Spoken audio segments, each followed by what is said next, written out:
Yo, what's up guys? Welcome back to another amazing video.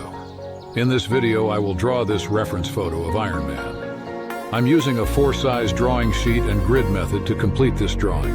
Please watch full video. Let's move on.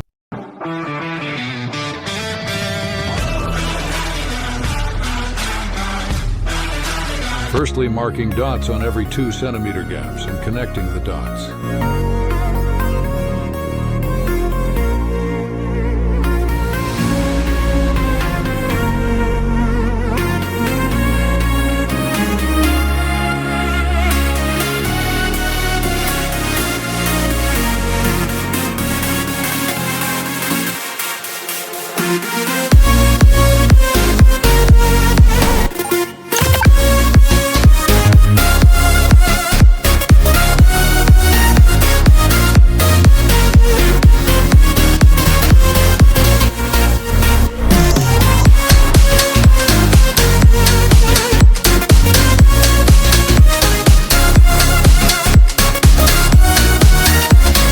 Completed the grids, we will start drawing from left eye. We have to draw from 3rd column and 6th row, so let's begin.